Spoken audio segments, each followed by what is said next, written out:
একটা আপুর রিকোয়েস্টে আজকে দেখাবো কিভাবে এয়ার ফ্রাই ইউজ করতে হয়। হ্যালো এভরিওয়ান, আসসালামু আলাইকুম। আজ শুক্রবার, বাহিরে প্রচণ্ড বৃষ্টি হইতাছে।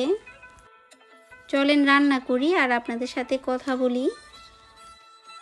তো আজকে রান্না করব ঢেঁড়স ভাজি।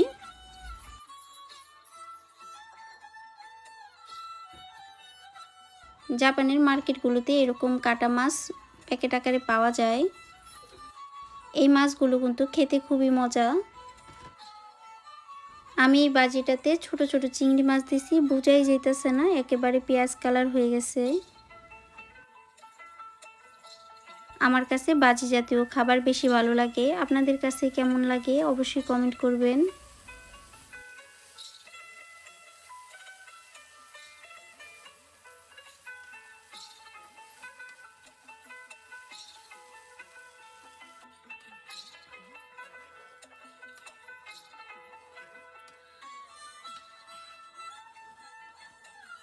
জাপানের লোকাল মার্কেটগুলোতে এরকম ছোট ছোট মাছ, তারপর বড় মাছের কয়েক পিস, তারপর মাছের মাথার সাইডের যে পিসগুলো বা মাছের মাথা এরকম প্যাকেট আকারে পাওয়া যায়। আমার এই প্যাকেটের মাছটা মাত্র 300 ইয়েন, যেটা বাংলা টাকায় 250 টাকা বা এর কম বেশি হতে পারে। আমি এই মাছগুলো সবসময় হাতে মেখে রান্না করি, তো আজকে একটু ভিন্নভাবে রান্না করব।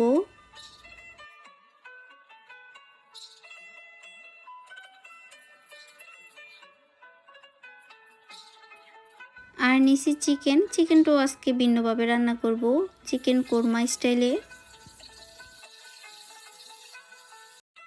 খাবারের ভিন্নতা আনলে বাচ্চাদের খেতে বেশি সুবিধা হয়।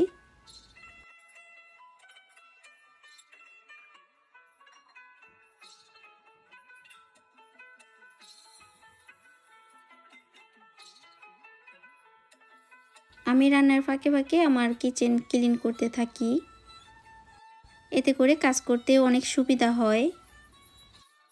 রান্না শেষ করে সব হাঁড়ি পাতিল ওয়াশ করে ভিতরে রেখে দেই, এতে করে আমার কাছে কিচেনটা খুব গোছানো লাগে। রান্না শেষ করে সব খাবার দাবার কিচেন কাউন্টারের উপর রেখে দেই। আমাদের মহিলাদের কিচেনটা একটু ক্লিন বা গোছানো থাকলে একটা মানসিক শান্তি আসে, কারণ দিনের শুরু বা শেষ সব এই কিচেন দিয়েই।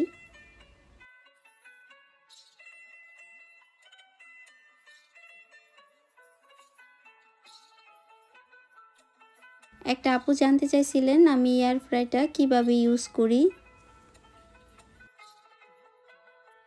তো চলেন দেখাই।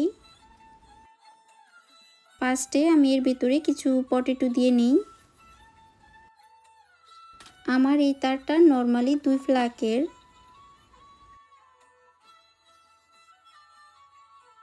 এর উপরেই কয়েকটা সেটিং দেওয়া থাকে, কোনটা কত ডিগ্রি সেলসিয়াসে বেক করতে হবে। যেমন পটেটো ফ্রাই, তারপর ফিশ, চিকেন, এবি। পটেটো ফ্রাই 200 ডিগ্রি সেলসিয়াসে বেক করতে হবে। আবার এর সাথে মিনিটও নিচে দেওয়া আছে, 18 থেকে 20 মিনিট এর মধ্যেই হয়ে যাবে। তো এখন আমি 200 ডিগ্রি সেলসিয়াসে পটেটো ফ্রাইগুলো বেক করে নেব। আর টাইমটাও সেট করে দিচ্ছি 20 মিনিট, এর মধ্যেই হয়ে যাবে।